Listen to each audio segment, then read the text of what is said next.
Well, welcome to All Things Football, where unfortunately today, Manchester United drew 3-3 to Everton at Old Trafford. Yeah, I still haven't got over the game. It's one of those games I knew we weren't going to win. From the way we started the game, I knew it wasn't a win. But yeah, let's get into it. Starting lineups, what did you think? That's my lineup right there. I think Pogba's the best double pivot we have in the midfield. As you can tell, unfortunately, hopefully Pogba's injury isn't anything serious, but the forced substitution to bring on Fred was just evidence of the drop off in quality that we have when he's on the pitch. McTominay played well today. I think he had quite a solid game, but he does need someone with the quality of Pogba next to him so that he can express himself fully. And Fred just isn't the person. And I'm sorry to say it, but I don't think he deserves to be playing in this Manchester United team if we really want to progress. Yeah. As you said, the team was literally as I thought it would be. Pogba and McTominay got to 2-0 lead at the start of the game, half time. Yeah. Before the game was over by then. But yeah, as you said, Pogba came off, the standards dropped. Fred came on.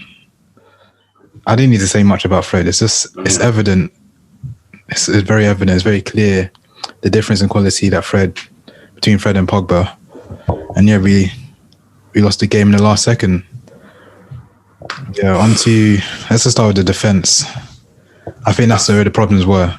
In the defense, that's what cost us today. I'm gonna just say right now, Maguire, he's blood on his hands. Everything about his personality on the pitch and off the pitch, his interviews, the optional interviews that he does, because they're not forced into them, not all of them. I remember maybe a week or two ago, he said, I have a lot more pace than people think. I don't, honestly, you're laughing. I laugh because if I don't laugh, I'll cry. His lack of self-awareness, not just as a captain, but as a Manchester United captain, is astonishing. It's beyond me. I can't fathom what possibly could go through his head to make him say something so absurd. You're playing against Premier League strikers. You know you're not fast. Just take some accountability for your actions. Speed isn't where your qualities lie. Do something about it. Adapt your game so that you're not in one-on-one situations, straight foot races against opposition strikers. It's not difficult. I've seen plenty of slow centre-backs. You're looking at John Terry was slow. Vidic was slow. Just two of the main ones that were able to adapt their game in such a way where they never had to rely on pace. When you look at slow greats over the years, notice how they were never burning out players in foot races. They never had to put themselves in foot races against opposition strikers or opposition players. But Harry Maguire just seems to get caught out so much in those specific situations. He hasn't got the intelligence as a centre back of a team that wants to win the league. He doesn't have it. And it's so frustrating, and it gets me in a type of way where I just don't want to see him play for a United team again. I think what he thinks is that he has the ball technical ability to play. That's what that's what his game is based around. So today he received the ball halfway line and decides to turn. Calvert-Lewin's pressing him and then gets tackled. If Everton went and scored that game, I don't want to see Maguire ever again touch that pitch. It doesn't matter whether they scored or not. You don't make those mistakes as a centre-back. As captain, he's captain as well. He is our captain. He's meant to represent our club. And just the tempo, by doing those kind of things, the tempo is not there. Why just play it quickly, play it forward quickly instead of trying to turn? Exactly. The same thing that we're saying about Maguire right now, playing the ball quickly, looking up and knowing what you're going to do before you get the ball. Those are the same things that Fred needs to do. When Pogba was on the pitch, he played the same pass about 6 or 7 times, but because it was such a quick pass, the tempo was fast, nobody could do anything about it. Ball's coming to him, he has his left shoulder to Luke Shaw, and it's just the first time pass out to Luke Shaw. Half of the time he's not even looking. When Fred comes on, he looks at the ball when it's coming to him, fair enough, but you don't see him look around. He picks up possession, and then he looks around, and then he's already taken 2 touches. It's being closed down, and whatever pass that he could have made, progressing the ball, he can't make that anymore. I noticed a couple of times McTominay was about 5 to 10 yards away. All it took was Fred one touch with his left foot or right foot, and then a pass. You're looking at half a second on the ball there.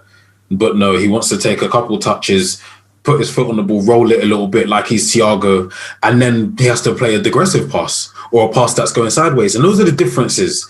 And that's what killed us, because I believe we played well in the first half. We played very well in the first half. We suffocated them. There was at least 2 players pressing the ball every time, or if it wasn't 2, it was 1 making them go back. We were so in control of that game, and that goal by Bruno Fernandes kind of just summed it up in the first half. We were just so on top, take your shots, you score. Then in the second half, after obviously they got used to the fact that Pogba's not playing, they can change the way they play because obviously Pogba's such a talent. We just fell apart. I know we dominated the first half, but I would say I don't think we deserved like to be 2-0 up. It wasn't 2-0. It wasn't like a 2-0 game, I would say. I don't think we started the game with like the intensity we should have had. But yeah, going 2-0 up at half time, I don't think that was a true reflection of how the game went. And then I saw it when we went to the second half, when Everton got back into the game. I think Everton always had that threat, even in the first half when they were attacking us. Even though they didn't create as much, the threat was there, but we just didn't deal with the threat. And then the second half, they came for it.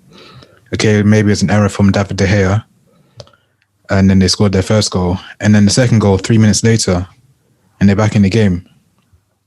So I feel our goal in the first half, okay, that was a good moment. That was a great cross from Rashford to Cavani. Yeah. Then Bruno, that's another great moment. And then obviously Everton scored their 2 goals. We score our third, a free kick, McTominay. And then their one is a moment.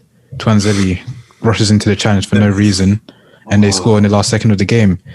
It's all down to moments. I don't feel we played that we could actually win. We didn't take our chances. Rashford, again, didn't take his chances. I didn't feel like it was a game that we should have won. At the end of the day, I think it was a fair result. Maybe even. I'm going to have to disagree. I don't believe we deserve to drop points there. I believe we fully deserve to win. The way that we played today, especially in the first half, was reflective of the way that I described we were playing in the last couple of games. We're overloading the wings. Fullbacks are pushing up very, very high, and then we have whatever wingers on. I'm going to say the right-hand side is Wan-Bissaka and Greenwood, and then it will be one of the centre midfielders, which would be Pogba or Fernandes. It's usually 3 against 1 or 3 against 2, depending on whether one of their centre backs or centre midfielders or both of them want to come across and drown us out, but they never do it. Our first goal, when it was Rashford on the right and he crossed for Cavani, we're just playing a couple passes. Digne doesn't come out, and then because we have the overload, we have so much time to pick up a cross from just before the penalty area and swing a nice ball in. And that seems to be the way we're playing now, and it works. But it's just, it wasn't just that. We created a lot of chances. I think we definitely need to be more clinical, and we are somewhat, because we do take more of our chances now than we did before. But man, attack wins you games, but defense wins you titles, and we just don't have it right now. Just the last challenge from Twanzebe, it was unnecessary. Just show him down line. You're faster than him. Show him down line, and then we see the game out. There's literally 10 seconds left on the clock. 10 seconds. You see, I don't know what to say because I'm so annoyed. I'm so annoyed. Last second of the game, and then the tackle's been done. It's a free kick. Okay, we get past that. Then it's the defending in the box. We can't get. All the defenders are putting their hands up offside when he's clearly onside. There was in the whole, from the substitution to the foul to the goal we conceded, there's 3 different things that anger me a lot in that. One, we went that long without a substitution. You've got literally a couple seconds left. They weren't going to score. They weren't going to score. I don't think an attacker puts in that challenge. Greenwood doesn't put in that challenge. He just runs with him. And then it was such as you cannot. I can't get my words out. I'm very annoyed right now. Ollie's naive for that substitution. I'll say that now. I think Ollie's naive for that. He is always naive with his subs. Always. He doesn't know when to make subs. He doesn't know when to make subs. We're going into 4 minutes added on. Bro, just keep it. You don't need to make a defensive substitution, because all that tells me, I would think it would tell someone else, or even the opposition manager. Maybe the opposition team is that, oh my God, we're obviously rattling them, and they're bringing on a defender. Let's go even harder now. And then Josh King, or I think it might be King, gets the ball on the left, and Tanzibi takes him out. As I said, Greenwood doesn't make that challenge. And then from the free kick, I could understand more if the free kick was just outside the penalty area, because then you don't have as long to analyse what's going on, and then you act upon instinct. But when the ball comes in from that far out, you have 2 or 3 seconds whilst the ball is floating, whilst he's even taking his run up, to think, I need to be here because I can read the trajectory of the ball and I can win a comfortable header. Lindelof, I think it was, doesn't even get off the ground. He doesn't get off the ground. And then, obviously, it wasn't a handball. Calvert-Lewin takes it down nicely, but the players are too busy trying to get a decision. Harry Maguire is someone I'm going to point out right now. If you're a top-class defender, Ramos goes on the line, Van Dijk's on the line, even Joe Gomez is on the line, Socrates, any other defender in the top 6 side, top 10 sides in the Premier League puts themselves on the line. Calvert-Lewin's not really in control of the ball. In the end, his shot wasn't that powerful. If Harry Maguire wasn't too busy trying to win a decision off the ref for something that wasn't even a deserved decision, he puts himself on the line and clears the ball, and we don't lose. He's not a leader. That's what a leader does. A leader commands the box. He commands his area. He's meant to be our centre back. He's meant to be our captain. He's meant to be the leader on the pitch. He's not leading by example. He's not taking I don't even know what to say. The frustration is understandable, because it's just every single week, every single time we drop points, it's something to do with him. He's involved. He's involved in what goes wrong. Yeah, he might score a goal here or there. That's what you should be doing. That's a requirement.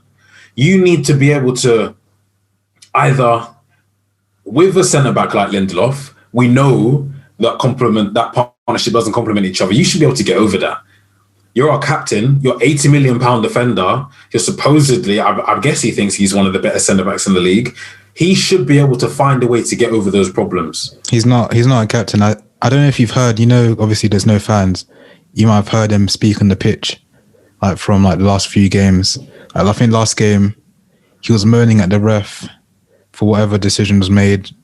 He just doesn't sound like a leader. He's not. Just the way he speaks. He's not my captain.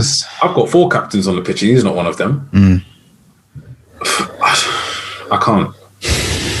He's not going to get dropped, so we're just going to have to get used to it. We're going to have to get used to that's the problem. Liability. He needs to experience being dropped so that he can wake up. He knows every week he's in that lineup and he's wearing the armband. Every other player, Luke Shaw, Tellez came in. Before Tellez, Luke Shaw knew that he was starting. Now look at him. I think he's the best left back in the league this season. Wan-Bissaka needs it. Rashford had it. Martial had it. When he came on and scored 2 goals the other day. When Rashford comes on, or when Cavani comes on for the other player, they play well, because they know if I don't play well, I'm getting dropped. I need to buck my act up and put in a 10 out of 10 performance every minute that I'm on that pitch. Greenwood's getting better, because look, we've got Diallo coming through. Diallo's probably going to come into that team eventually. Greenwood's been very good recently. Even when Dan James comes on, he got a goal the other day. He plays decent. He's not our best attacker. He plays decent. He plays as good as he possibly can, and that's all we need. But Maguire, he could do it. He could do the worst thing ever, but he starts the next game and he's wearing an armband as well. De Gea as well, put in his performances this season have gone through the roof, because we've got Dean Henderson. Everyone in that team has competition for their place apart from Harry Maguire. So that, to me, is no surprise that he's the one that makes the mistakes. He's the one that costs us, because he does cost us. And so does Twanzebe. Every time he's come on, or every time he started, he's been directly involved in the goals that it's very easy to blame him. Okay, everyone can easily blame him. But at the same time, he's not given game time. He's just sitting on the bench. He's not playing under 23s. He's sitting on the bench for the first team. That's the problem. Maybe he's not even on loan. He just comes on last few minutes of the game. He's just not ready. Yeah, and that's where the problem lies. You can't throw someone that's not fit, that's not match fit, that's not mentally ready into a game, into multiple games, and just expect them to be at that level straight away. And that's what happens. He comes on, as I said a couple of episodes ago, against, who was it? Where Sheffield United. If he's a regular starter, he doesn't put a leg out because he knows. It's all. I remember I saw something a couple of years ago. It was a quote from like Peter Schmeichel or one of his defenders. It's an insult to a keeper if you try and block a shot that's either far out or going straight down the middle. Because there's just so many things that happen today, tipping me over the edge. I'm not over the edge yet. If we lost, I'd be over the edge. But I feel like we lost. No, this is a loss. This is a loss. It's a 3-3 loss. I don't take draws as a win or as a point. Nope. It's 2 points lost. It's 2 points lost, and I think that is the league. I think that's the league. I think that's the league. And I know I'm thinking negatively, but City have 2 games in hand. They're ready right now. They're 2 points ahead. It could be 8 points ahead of us. That's 8 points, and it's Man City. No. It's not going to happen. It's not going to happen. I'm telling you now, I'm never, ever going to say this ever in my life again. I'm praying for a Liverpool win. I'm going to bed tonight. Yesterday I was saying to myself, I want Liverpool to win, but that's if we win. But now, what's the point? Okay, we need them to win, but now we've lost. I mean, okay, we haven't lost, but we've dropped 2 points. We need them to win. Yeah, we need them to win. But there's players on this team that we're letting down. We're letting down Rashford. We're letting down Cavani. We're letting down Shaw. We're letting down Bruno the most. And it's Bruno works so hard. He works so hard for this team. Every single game, he runs the furthest distance. He creates the most chances, and we just let him down. The defense let him down. He's a shambles. It's shambolic. And you know why would he want to stay at a team like this when Man City are flying, all these other teams are flying? Don't put those thoughts through anyone's head. We can't live without Bruno Fernandes. He does not want to do what Pogba has been through for the last few years, just playing and then nothing's happening. Exactly. We have to talk about the Pogba injury. We have to talk about what I'm praying. I'm going to keep refreshing my Twitter page and all of the news outlets.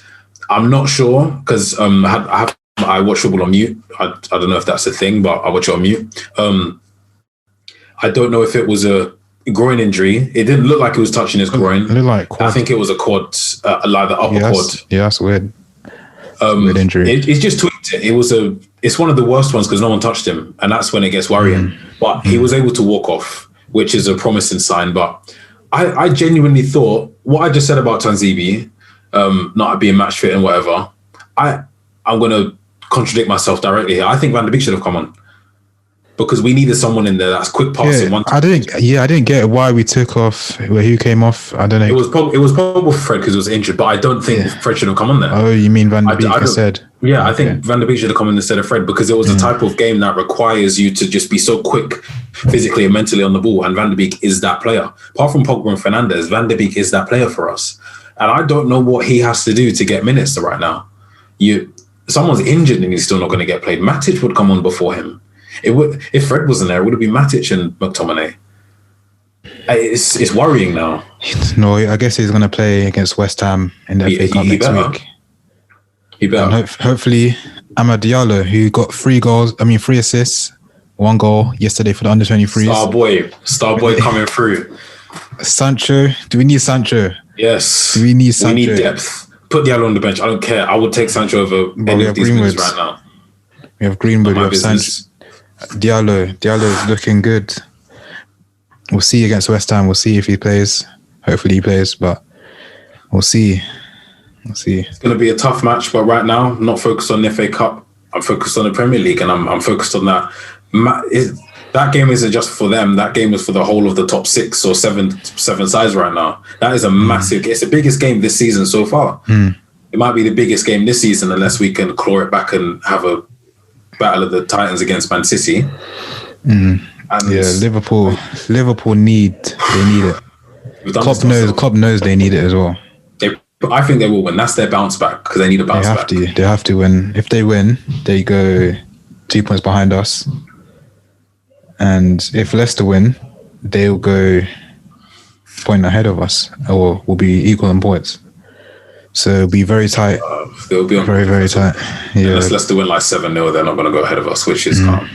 But I know I've been very negative today, but I do want to talk positively about the team. Some positives that we can take out. Yeah, Wan-Bissaka, another assist. Yeah.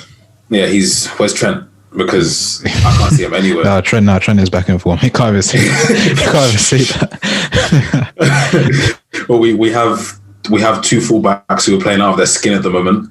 I believe in the first half, other people might not think it as well, but I think we were quite disciplined in the way we pressed, in the way we defended. We had a solid back four in terms of the shape. Pogba and McTominay were joined at the hip. They weren't literally together, but I'm saying 10 to 15 yards apart, all times just moving across the pitch like this. It's like they had a piece of rope between them and they were just impenetrable, which I found really quite refreshing because it's not something we've seen a lot. And then the switching of Rashford and Greenwood is something that I'm picking up on. When Greenwood goes on the left, he doesn't get the ball, but when Rashford goes on the right, Rashford is obviously being told by the management or whatever, he's the one we want on the ball in the attacking third when it comes to the wing. So that's something that I think teams will pick up on soon, but it seems to be working for now. And it works. I mean, that was a great ball. That was literally like a shot. The way the ball dipped at the right time and Cavani just headed it in. He has a very niche technique of the way he strikes the ball, but it's working. It's very good. And it's nice on the eye as well. But he needs to do it more, like in terms of actually shooting, not just crossing. Yeah. Like today, how many 3 balls did he get? Instead of shooting straight away, he just has to cut back. Just one pass, Bruno, was such a great pass Bruno played in. He literally could have just taken it first time across the keeper and it could have gone in. But what he did, he came back onto his left foot and that's when he shot it wide with his left foot. I think that's when his confidence maybe is a bit low. That's the only explanation I have for that, because I can't tell you why he does that. That's the only reason I'll do that. If I shoot, I don't want to miss, but confident players, top strikers take that shot, low confidence or not. You don't see Ronaldo faking those shots and cutting back. He just takes it and he scores. Yeah. Lewandowski, Harry Kane, everyone does it. Rashford just needs to get a couple goals, like a good, I know he scored against Southampton, but he needs to get like a good, hard worked, elite goal. Like his goals where he's beating two mans and running across the box and firing it past the keeper. He needs one of those to really put a smile on his face, because he isn't smiling a lot right now, and that's something which I think is really important. Yeah, I think that's the same. Obviously, Martial, he scored 2 goals midweek, and he's not happy. I think the players just need to be happy. They're second. Obviously, this time last season, we're chasing 4th place. Now we're second. We're chasing 1st place. So the players should be happy where they are, but obviously keep pushing on. Next game, who are we playing next game? Premier League. In the Premier League, we're playing West Brom. West Brom next week. Away from home. Yeah, we'll be fine. I'm not going to jinx it, but we will be fine. If we lose that, I'm not only out, but the Premier League title's gone. Just drop everyone, go for the Europa League, because we ain't winning the league if we lose against West Brom. Yeah, and the other games today, there's quite a lot of draws today. Well, Arsenal, they lost. Terrible red card for West Ham, by the way. Terrible. You can tell there was no malicious or malice intentions there. I don't get where was VAR doing. I don't get it. It's the managers. I mean, it's the referee. Sorry. West Ham could have entered the top 4 today. Yeah, Newcastle beat Southampton 3-2. Southampton, I mean, no, it's not a good week. Not a good week for them. He ain't getting fired. Don't be thinking that. He should, but I mean, if you want your manager to be losing 9-0 in 2 seasons in a row, that's your choice. That's your choice. But Burnley 1-1 with Brighton. I don't get how teams like Brighton, they beat someone like Liverpool and then they go and draw games against like Burnley. I just don't get. I don't get the Prem. The Prem is just the Premier League is 2 leagues. You know, it's not 1 league. It's 2 leagues. You have the bottom half. I would say even 3. You have the bottom half. Then you have like the bottom 5. Then bottom 5 lot. You're talking prime Barcelona on their day, but Derby County 08 on their other day. I don't know what goes on down there, but the reason they're there because they haven't got any consistency, and that's it. They're not good enough. They just don't have consistency, and Brighton is just a prime example of that. Regarding tomorrow's game, Man City Liverpool, you say obviously we both want Liverpool to win. Yeah, but I think City are just gonna. I feel like City can just run riot. I think they will. The way City are playing at the moment, and the way Liverpool defend. I watched the Brighton Liverpool game midweek. That game was Liverpool didn't do anything. Literally, Brighton actually attacked. Brighton put players into the box. They risked it. Put players up front, and they went for the game. And if Man City are doing this, they're going to be more clinical. Man City are going to tie Liverpool out. I think it could be like a 3-1. I think. Same way form goes out the window when it's United against City, Liverpool against United. The form you don't take that into account when it's a massive game like this. I do think Liverpool will win because I don't think I have any other choice. They don't have any other choice but to win this game. That's why. That's the problem. They have to attack. They have to go for it. Yeah. City are the best team defensively, and then attacking. 13 goals, I think they conceded. I'm not too sure, but the attacking City can then just exploit them with their passing. The way City pass, it's so crisp. They're doing what City do now is what we're trying to do. We're getting there. Give it a few more months and we'll be somewhere, but it's a massive game tomorrow. So yeah, I think that rounds up the episode. I had to put on the PSG top, as you can see. I could not. I didn't even win the Man U top today because I thought it was going to be a win. Mine was in the wash. All of mine were in the wash. I think that's why we didn't win.